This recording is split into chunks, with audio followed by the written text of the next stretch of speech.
Hello everyone and welcome back to R S only. तो आज हम लोग जो है वो डिस्कस करने वाले हैं राइट टू फ्रीडम। ओके, तो फ्रीडम का जो आइडियल है हमारे कॉन्स्टिट्यूशन के अंदर, वो हमारे प्रियम्बल के अंदर भी मेंशन है in the form of what, liberty. ठीक है, हमारे यहाँ पर क्या है, फ्रीडम ऑफ एवरीथिंग है, for speech, expression, faith, belief, conscience, everything. Okay, so the constitution, it provides us what, it provides us right to freedom. Okay, start करने से पहले I would like you people to know that RS only is offering you a test series. ठीक है, test series जो है हमारी latest RPSC pattern के ऊपर है, प्रीलिम्स की टेस्ट सीरीज है आपकी। जो लेटेस्ट पैटर्न चल रहा है अभी आरपीएससी का, that is a blend of your factual information and your analytical skills. इसके ब्लेंड के हिसाब से हमने हमारी टेस्ट सीरीज बनाई है, जिसमें आपको टोटल 25 टेस्ट मिलेंगे, 19 आपके जो है सब्जेक्ट टेस्ट होंगे and the rest will be 16 आपके सब्जेक्ट टेस्ट होंगे and 9 will be your full length test. ठीक है, टेस्ट सीरीज जो है आपकी दोनों मोड्स के अंदर है, ऑफलाइन भी कर सकते हो आप, ऑनलाइन भी दे सकते हो। ठीक है, उसके अलावा इंग्लिश और हिंदी दोनों मीडियम के स्टूडेंट्स के लिए हमने टेस्ट सीरीज डिजाइन करी है। और अगर आपको सिर्फ देखना है पहले कि एग्जैक्टली टेस्ट सीरीज का लेवल कैसा है, तो आप जो हमारा फर्स्ट टेस्ट है वो कंप्लीटली फ्री अटेम्प्ट कर सकते हो। नीचे डिस्क्रिप्शन बॉक्स के लिंक में जाके आप उस टेस्ट को कंप्लीटली फ्री अटेम्प्ट कर सकते हो। उसके अलावा are S only is also offering a foundation batch. ठीक है, हमारे फाउंडेशन बैचेस चल रहे हैं, तो if anyone is interested in enrolling in that particular foundation batch, तो आप लोग एनरोल कर सकते हो नीचे डिस्क्रिप्शन बॉक्स में लिंक के ऊपर जाकर। ठीक है, फाउंडेशन बैच में एनरोल करने के बाद आपको फ्री के कंप्लीटली इंग्लिश मीडियम के अंदर आपको क्लासेस मिलेंगी। इंग्लिश मीडियम का आपको फ्री मटेरियल हम लोग प्रोवाइड करवाएंगे, नोट्स आपको इंग्लिश मीडियम के अंदर मिलेंगे। एंटायर प्रिपरेशन आपकी जो है, अगर आप इंग्लिश मीडियम स्टूडेंट हो तो this is your one stop solution for your English medium preparation for RAS. ठीक है, उसके अलावा आपको एक्सपर्ट फैकल्टीज मिलेंगी, एक्सपर्ट मेंटोर्स मिलेंगे जो कि आईएएस और आरएएस ऑफिसर्स खुद हैं। उसके अलावा आपको weekly test, daily answer writing practice, all of these things will be provided to you once you enroll in the foundation batch. So any interested student, they can go to the link in the description and they can register themselves. ठीक है, तो हम लोग start करते हैं हमारे आज के सेशन के साथ में, which is your right to freedom. Right to freedom जो है आर्टिकल 19 से 22 तक डील होती है and it is a pillar of what, it is a pillar of liberal democracy. ठीक है, अब ये वाले टर्म्स है ना, ये अब आपको बहुत ज्यादा देखने को मिलेंगे आपके मेंस के अंदर।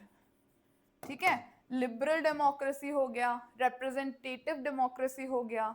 ठीक है, उसके अलावा सब्सटैंटिव इक्वालिटी हो गया। ठीक है, उसके अलावा बहुत सारे ऐसे टर्म्स हैं जो आपको अब आपके मेंस के अंदर देखने को मिलेंगे, इसीलिए we are discussing all of these things over here. ठीक है, आगे चलते हैं हमारे कॉन्टेक्स्ट के ऊपर, ओवरव्यू के ऊपर कि एग्जैक्टली व्हाट इज आर्टिकल 19। सबसे पहले आपको पता है फंडामेंटल राइट्स का पार्ट है, पार्ट 3 के अंदर आता है ये, राइट। आर्टिकल्स 19 टू 22 डील करते हैं आपके राइट टू फ्रीडम से। ठीक है, उसके अलावा जो फ्रीडम है वो प्रियम्बल का जो लिबर्टी आइडियल है, ठीक है, उससे उसको भी सपोर्ट करती है। ठीक है, उसके अलावा आर्टिकल जो 20, 21 और 22 है वो सिटीजन्स और फॉरेनर्स दोनों के लिए अवेलेबल है। राइट टू फ्रीडम के जो 3 आर्टिकल्स है वो दोनों के लिए अवेलेबल है, आपके सिटीजन्स के लिए भी और फॉरेनर्स के लिए भी। बट आर्टिकल 19, ठीक है, आर्टिकल 19 जो है that is exclusively available only for the citizens of India. ठीक है, उसके अलावा एक और फैक्ट ये है कि आर्टिकल 20 और 21 जो है वो इमरजेंसी के टाइम के ऊपर भी कुछ सस्पेंड नहीं होता है। ठीक है, other rights can be suspended but article 20 and 21 can not be suspended even at the time of national emergency. Start करते हैं हमारे फर्स्ट आर्टिकल के साथ, that is your article 19। Article 19 provides you total 6 freedoms. ठीक है, पहले इसमें 7 freedoms थी, जो कि क्या एक फ्रीडम जो एक्स्ट्रा थी पहले वो थी आपकी राइट टू प्रॉपर्टी। ओके, तो राइट टू प्रॉपर्टी जो था उसको हटा दिया गया था फंडामेंटल राइट से, और उसको क्या बना दिया गया था, उसको एक लीगल राइट बना दिया गया था अंडर योर आर्टिकल 300A। ठीक है, 44th कॉन्स्टिट्यूशनल अमेंडमेंट एक्ट से इसको डिलीट कर दिया गया था और इसको एक लीगल राइट बना दिया गया था अंडर आर्टिकल 300A। ठीक है, इतनी बात समझ में आई आपको। अब ये 6 फ्रीडम्स कौन कौन सी हैं? सबसे पहली है आपकी freedom of speech and expression. that if you are a citizen of India, so over here you are free to express whatever you are feeling. ठीक है, अब ऐसा नहीं है कि आप जो है सामने वाले को गाली दे दो, no, that is not a freedom of speech and expression. क्यों? क्योंकि इन फ्रीडम्स के ऊपर there are certain reasonable restrictions. ठीक है, तो though you can speak what is there in your mind, आपके जो भी व्यूज हैं, आपके जो भी ओपिनियंस है, वो आप ओपनली शेयर कर सकते हो, but there are certain reasonable restrictions to it. What are those exact restrictions? We will be learning in the video later. उसके बाद में right to assemble peacefully without arms. मतलब आप किसी भी एक जगह के ऊपर assembly कर सकते हो, but that assembly should be what? That assembly should be peaceful and without any arms. Okay? Then right to form associations, unions and cooperative societies. तो cooperative society बनानी है आपको, आपको कोई union बनाना है, आपको कोई एसोसिएशन बनानी है, तो उसका राइट आपको कौन सा आर्टिकल देता है? आर्टिकल 19 देता है. जैसे ट्रेड यूनियंस होते हैं, डॉक्टर्स यूनियन होते हैं, लॉयर्स के यूनियन होते हैं. ठीक है, ऐसे जो यूनियंस होते हैं, इनको फॉर्म करने का आर्टिकल आपको आर्टिकल 19 प्रोवाइड करता है. ठीक है, then next is your right to move freely throughout India. If you are a citizen of India, आप इंडिया के किसी भी कोने में मूव कर सकते हो freely. Okay, but now again there are certain reasonable restrictions to it. ठीक है, then right to reside and settle anywhere in India. If you are a citizen, जरूरी अगर आप राजस्थान में पैदा हुए हो तो ऐसा नहीं है कि आपको राजस्थान में ही रहना है, आप किसी और स्टेट में जाकर भी रह सकते हो, जो कि किसका? इंडिया का, इंडियन यूनियन जो है उसका हिस्सा है. ठीक है, other than that right to practice any profession, carry any occupation, trade and business. आप जिस भी तरीके का प्रोफेशन है वो आप उसको कैरी ऑन करने के लिए, उसको कैरी आउट करने के लिए you are free to do that.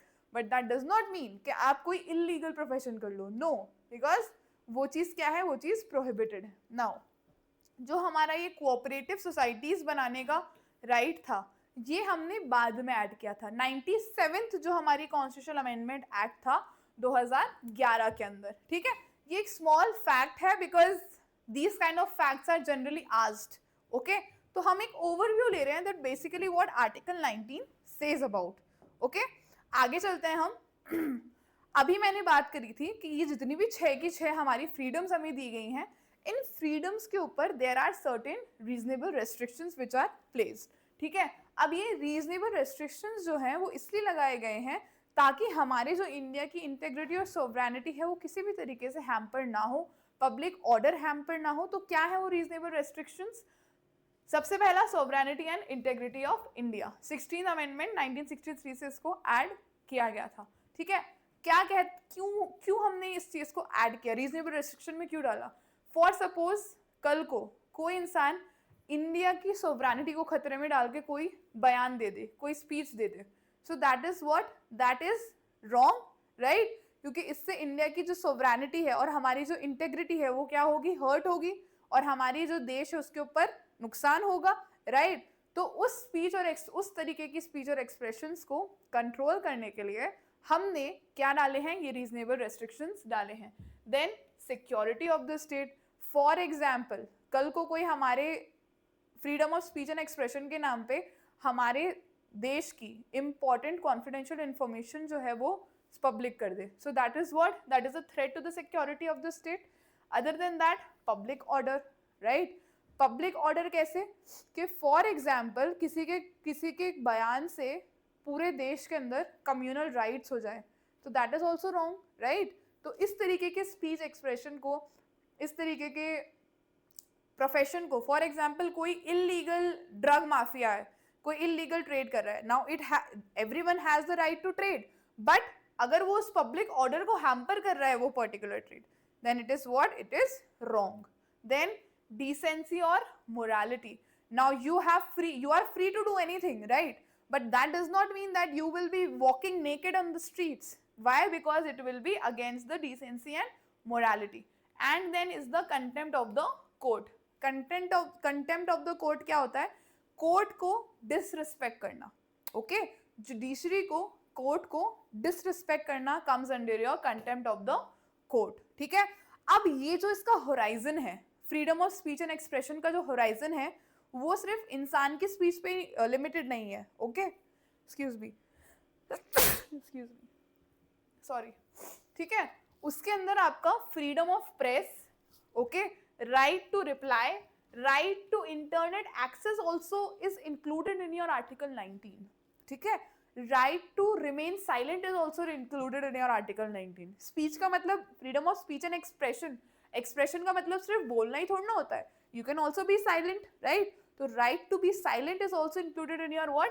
In your article 19. ठीक है, then movement and residence is restricted for general public interest. ठीक है, जनरल पब्लिक इंटरेस्ट जैसे कि अगर कोई किसी बीमारी से इन्फेक्टेड है, कोई कम्युनिकेबल डिजीज है, ठीक है, और वो इंसान अगर जनरल पब्लिक में आएगा तो वो पूरी पब्लिक को इन्फेक्ट कर सकता है, राइट? तो इस केस के अंदर फॉर पब्लिक इंटरेस्ट हम लोग उसका जो मूवमेंट है वो क्या कर सकते हैं, रिस्ट्रिक्ट कर सकते हैं, ठीक है? उसके अलावा जो स्केड्यूल्ड ट्राइब्स के जो एरियाज होते हैं, ठीक है, the scheduled tribes areas they are also what? They are also prohibited to enter. क्यों? क्योंकि उनका अपना एक कल्चर होता है, उनके अपने तौर तरीके होते हैं, and they do not like any kind of interference in that. So उन एरियाज के अंदर भी जो मूवमेंट है वो क्या है आपका, रेस्ट्रिक्टेड है. So these kind of reasonable restrictions are placed. ठीक है, उसके अलावा एक और केस था, अनुराधा बसिन का केस था 2020 का, उसमें उन्होंने क्या बोला सुप्रीम कोर्ट ने, दैट इंटरनेट बेस्ड जो प्रोफेशंस है they are also protected under your article 19(1)(g. ठीक है, जो इंटरनेट बेस्ड प्रोफेशंस है, आजकल फ्रीलांसिंग बहुत हो रही है, डेटा एनालिटिक्स के ऊपर लोग बहुत ज़्यादा जा रहे हैं, ठीक है, so all of these internet based your professions they are also protected under your article 19(1) का sub clause G. Okay, now we come to article 20. Article 20 gives you protection in criminal proceedings. ठीक है, मतलब आपके साथ में किसी भी तरीके की आर्बिट्रेस, किसी भी तरीके का जबरदस्ती नहीं होगा when you are what? When you are convicted or you get a punishment. 3 protections दी जाती हैं आपको.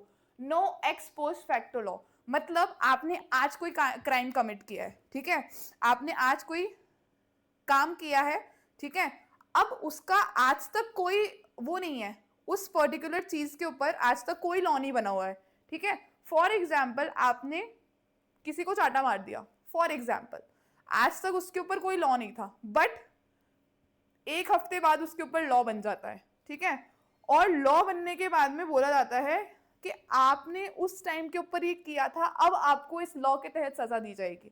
तो मतलब क्या हो रहा है, एक रेट्रोस्पेक्टिव इफेक्ट आ रहा है. क्या आ रहा है, सॉरी, रेट्रोस्पेक्टिव इफेक्ट आ रहा है एक, राइट?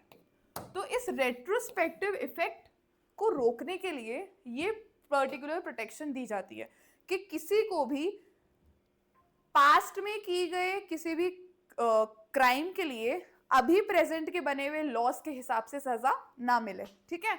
उसके अलावा नो डबल जॉपर्डी, मतलब एक क्राइम के लिए किसी को भी 2 बार सजा नहीं मिलनी चाहिए, ठीक है. For 1 crime no one should get what, any kind of sentence twice. एक बार सजा मिलेगी, बस वो खत्म हो गया, okay. Then no self incrimination.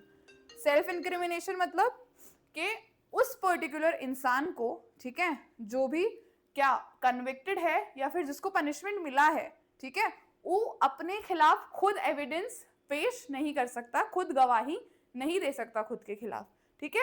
तो कोई भी उसको फोर्स नहीं कर सकता. तो ये 3 प्रोटेक्शंस हमें दी जाती हैं अंडर योर आर्टिकल 20, ठीक है. It applies to citizens and foreigners both and it can not be suspended during your national emergency, ठीक है. आई होप आपको आर्टिकल 20 समझ में आया हो. Now comes to article 21 which is a very important article, क्योंकि इसका जो स्कोप है वो दिन ब दिन बढ़ता जा रहा है, ठीक है. आर्टिकल 21 क्या बोल रहा है, right to life and personal liberty, मतलब कोई भी इंसान डिप्राइव नहीं होना चाहिए ऑफ लाइफ और liberty except by the procedure established by law, ठीक है. जो लॉ ने प्रोसीजर एस्टैब्लिश किया है उसके अलावा कोई भी इंसान जो है लाइफ या पर्सनल लिबर्टी के से क्या नहीं होना चाहिए, डिप्राइव नहीं होना चाहिए. Why? Because each and every citizen, each and every individual has a right to live with dignity, okay, and it applies to both citizens and non citizens, ठीक है. मेनका गांधी केस में क्या बोला है कि ये जो ये प्रोसीजर एस्टैब्लिश्ड बाय लॉ है ये क्या होना चाहिए, जस्ट होना चाहिए, फेयर होना चाहिए और रीजनेबल होना चाहिए. मतलब अगर किसी इंसान को उसकी लाइफ या लिबर्टी के लिए क्या किया जा रहा है, डिप्राइव किया जा रहा है, तो उसका वो जो प्रोसेस होता है वो जस्ट होना चाहिए, ठीक है, फेयर होना चाहिए और रीजनेबल होना चाहिए, ठीक है। तो राइट टू लाइफ क्या है? Right to live with human dignity. इसका स्कोप कैसे बढ़ा? Right to privacy, Puttaswamy case 2017, right to shelter, right to decent burial और क्रेमेशन। तो जितने भी राइट्स हैं, all of these rights are coming under your right to life and personal liberty. इसका जो स्कोप है वो बहुत ज्यादा बढ़ता ही जा रहा है, ठीक है। उसके अलावा इसके अंदर एक और चीज आती है, right to die with dignity, ठीक है, जो कि जैसे कि पैसिव यूथनेशिया होता है। यूथनेशिया क्या होता है? अगर कोई इंसान बहुत ज्यादा बेडरिडन है, मतलब वो मर नहीं रहा है, बाकी वो कुछ भी वो काम नहीं कर सकता, he is just living a painful life, तो उसको हम लोग पैसिव यूथनेशिया देकर उसको एक डिग्निटी के साथ में उसको डेथ हम लोग दे सकते हैं। That was the thing which was told by the supreme court. Okay, आगे चलते हैं हमारे आर्टिकल 21A, ठीक है। 21A जो है वो आपका राइट टू एजुकेशन से रिलेटेड है, ठीक है। फ्री और compulsory education for children for 6 to 14 years of age. Just a second, क्या बात करता है ये? दैट 6 से 14 साल के जो बच्चे हैं उनको क्या दिया जाएगा? Compulsory and free education provide की जाएगी। कौन से अमेंडमेंट से आर्टिकल इंसर्ट किया गया? 86th constitution amendment act of 2002, ठीक है। उसके बाद में आर्टिकल 22। आर्टिकल 22 प्रोटेक्शन हमें प्रोवाइड करता है व्हेन वी आर डिटेन्ड, ठीक है। जब किसी का भी डिटेंशन हो जाता है तो, या फिर किसी का अरेस्ट हो जाता है, तो उस टाइम के ऊपर जो हमें प्रोटेक्शंस दी जाती हैं वो आर्टिकल 22 के तहत दी जाती है। इसमें दो तरीके के डिटेंशन है आपके। First is your punitive detention and second is your preventive detention. Punitive मतलब आपके खिलाफ कोई क्राइम हो गया है, ठीक है, मतलब आपने कोई क्राइम, आपके खिलाफ में इल्जाम आपके ऊपर लग गया है, क्राइम होने के बाद जो पनिशमेंट मिलती है that is your punitive arrest और प्यूनिटिव डिटेंशन। और प्रिवेंटिव डिटेंशन कब होता है? जब आशंका है कि ऐसा कोई क्राइम हो सकता है, ठीक है, तो उस क्राइम को होने से रोकने के लिए पहले ही प्रिवेंटिव मेजर्स लिए जाते हैं और उस इंसान को जो है वो डिटेन कर लिया जाता है। तो प्यूनिटिव डिटेंशन के टाइम के ऊपर आपको क्या सेफगार्ड्स मिलते हैं? Right to know the grounds of arrest. सबसे पहला आपके पास में राइट है कि आपको ग्राउंड्स ऑफ अरेस्ट पता होने चाहिए। Right to consult a lawyer, right to representation, आपको लॉयर का के सामने भी आपको लॉयर लेने का पूरा अपना हक है। And production before magistrate with in 24 hours. Arrest के डिटेंशन के 24 घंटे के अंदर अंदर आपको मजिस्ट्रेट के सामने प्रेजेंट करना पड़ेगा। वेयर एज प्रिवेंटिव डिटेंशन के अंदर क्या सेफगार्ड्स होते हैं? आपको ग्राउंड्स ऑफ अरेस्ट भी पता होने चाहिए, और अगर कोई नेशनल सिक्योरिटी का मामला है तो अगर ये ना भी बताए तो कोई दिक्कत नहीं है, ठीक है। आपको रिप्रेजेंटेशन का भी पूरा हक है, ठीक है, इन प्रिवेंटिव डिटेंशन। बट यहाँ पर 24 आवर्स का कोई वो नहीं है, 3 महीने तक उनको प्रिवेंटिव डिटेंशन में रखा जा सकता है। And after 3 months there must be an advisory committee that is to be formed. एक एडवाइजरी बोर्ड होता है, उसका अप्रूवल अगर मिल जाता है तो उस प्रिवेंटिव डिटेंशन को 3 महीने से ज्यादा भी एक्सटेंड किया जा सकता है, ठीक है। So this was all about your article 19 to 22 right to freedom.